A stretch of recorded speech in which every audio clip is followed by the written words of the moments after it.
Hi guys, and welcome back to the channel. So tonight we're going to do some very quick concepts in these Easter baskets for a LOL doll. So as you know, I got these on the clearance event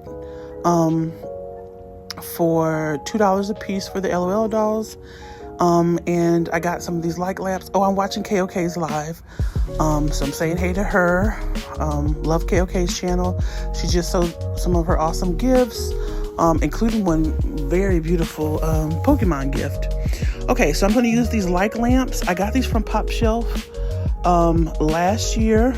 So like I said, all my Easter inventory is kind of been hanging around longer than I would like. So I'm going to get rid of all of it. But I needed some more girl items, and so I picked these up on the clearance event this past weekend. I'm going to add some of these popsicles, which I always take out of the case of the 80 pops. I have them here in my little Easter basket here, and I slipped them into some of the onion bags. You can get those off of Amazon. I happen to steal them from my sister. She uses them a lot for crab boils, but I just slipped them in there, and so it kind of packs them up neatly. And then I'm going to use some snacks that I have here in these two baskets, and just create a nice little Easter basket for kind of an older girl. 9, 10, 11 probably would like to play with this, I assume. But again, the parent knows who they're purchasing for. I also mentioned in my last video that I ran out of tape. I didn't stop to get any, so I'm going to use this double-sided tape. These are Easter baskets that I believe these came on either 90% or a penny.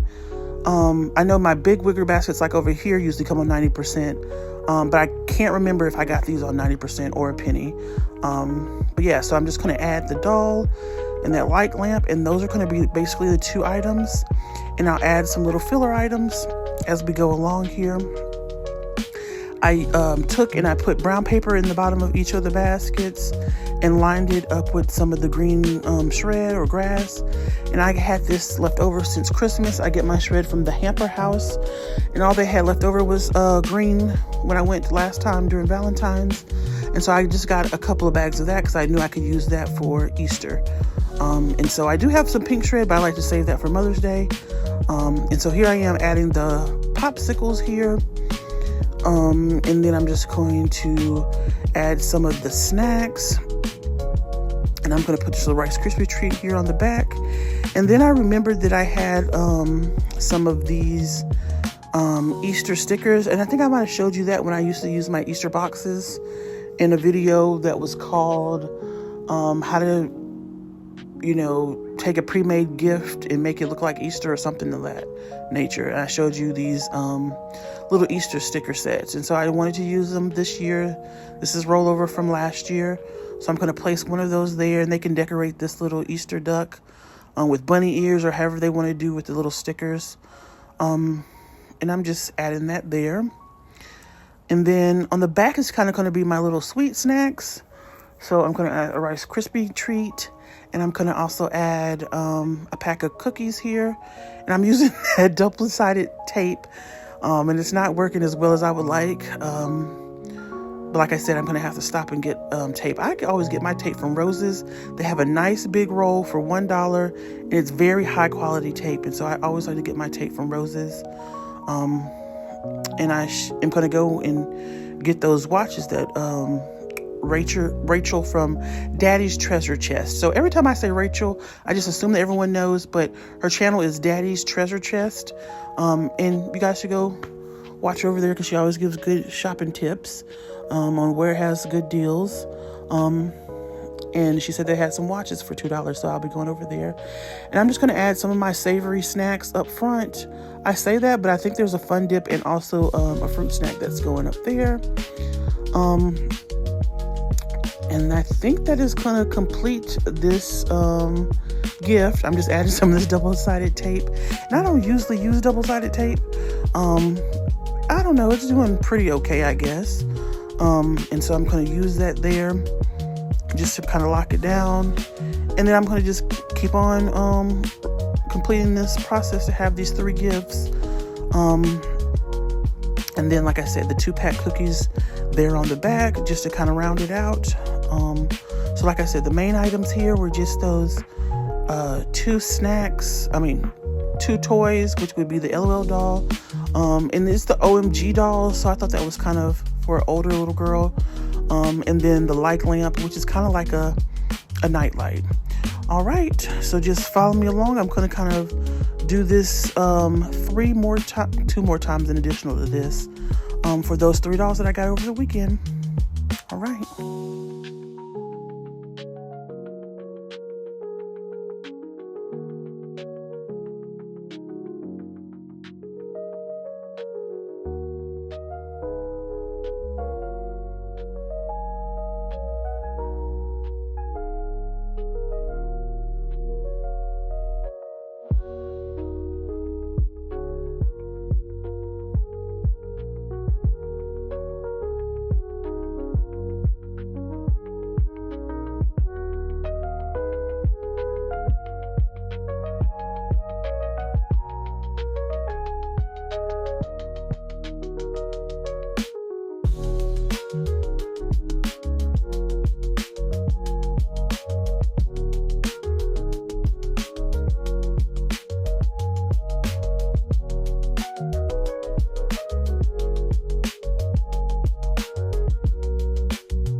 Another thing I wanted to talk about is making sure that you make gifts kind of age appropriate.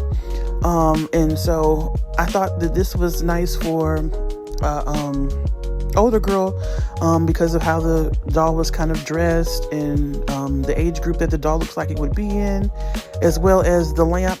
I thought that was kind of, because it's reminiscent of like Instagram or Facebook. So I thought that was something that was kind of more age appropriate. You want to make sure you're doing that. I don't know that the stickers is that age appropriate, but I just wanted to get rid of them. So it's good to kind of think about that when you're putting items together, to make sure that the age range of the items kind of match together. And I think snacks can be all ages. So yeah, I just thought that was something to kind of make note of while making these items. Now, I have heard some people say, oh, well, they don't like that the LOL doll may be dressed kind of more adult-like, or, don't put items that have rainbows in them and all that jazz. I leave all that up to the parent.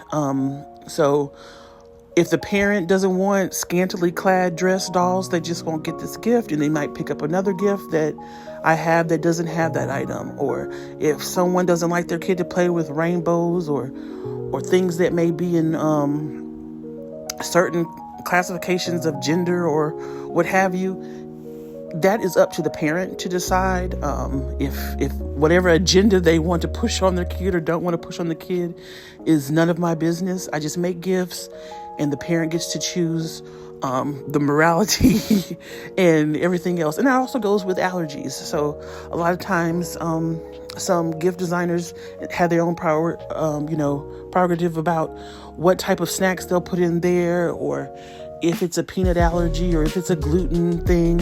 And I just find that I can't accommodate all of those things, but parents typically know what their children can have or can't have. So I do like to have a variety of things, some things with no candy or no snacks, some things that may have nuts in them or don't have nuts in them.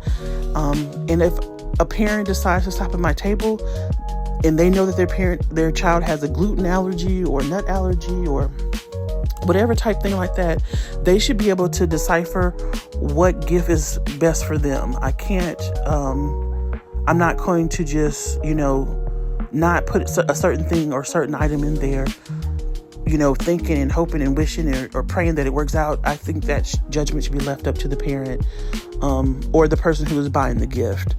And another thing, all my sales are final. So if they walk away with it and that was something that they weren't supposed to have, somebody along the line, I would hope, would take notice of that and remove it or do whatever they would need to do with that.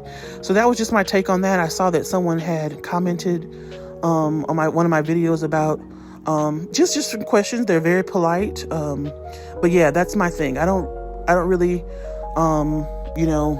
check in on what I feel is the morality or health consciousness or anything about that. I leave all that up to the parent and let them make their decisions on the things that they want to purchase for their child. or the grandparent or the aunt or the uncle or whoever is purchasing the gift. Okay. All right. And I'm just following through all of these items the same way I would do my other ones.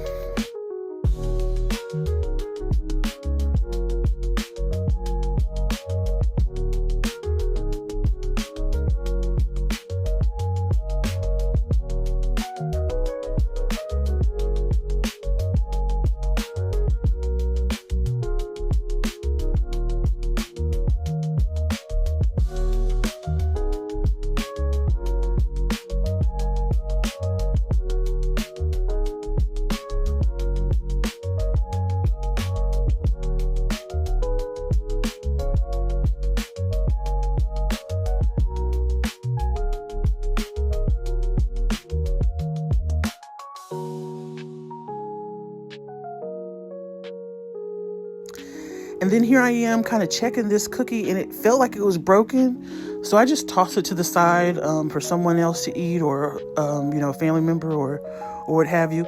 I don't like to put in things that I already know are broken or spoiled. Now, if along the way it gets broken, I'm not going to open up a bag. But if I know that it is before I complete the gift, I'm not going to include that in there, because no one wants to get some cookies that are all crumbled up. So yeah, that's what I did there. I just chucked that one to the side. Now if it gets, like I said, messed up in transit, then I'm hoping that, I hope it doesn't, but I won't undo a gift to check if that makes sense. All right. I'm just finishing up this last basket, then I'll come back and show you how, I bag and bow them.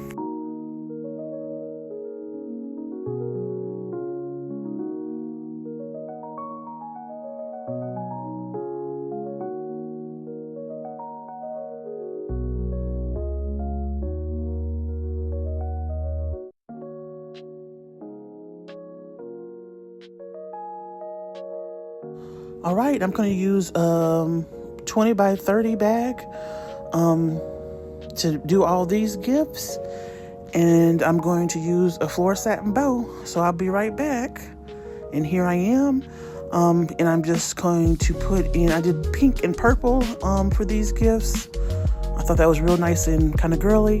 And then I'm going to it's the same bow that I always make, roll, fold, and cut. And I'm just going to undo the bow here, and we will have our gifts. All right, guys, I enjoyed you. Got this video out in a pretty decent time frame. These gifts didn't take that long. And hit me up with any questions down below in the comment section. All right, see you guys later. Bye-bye.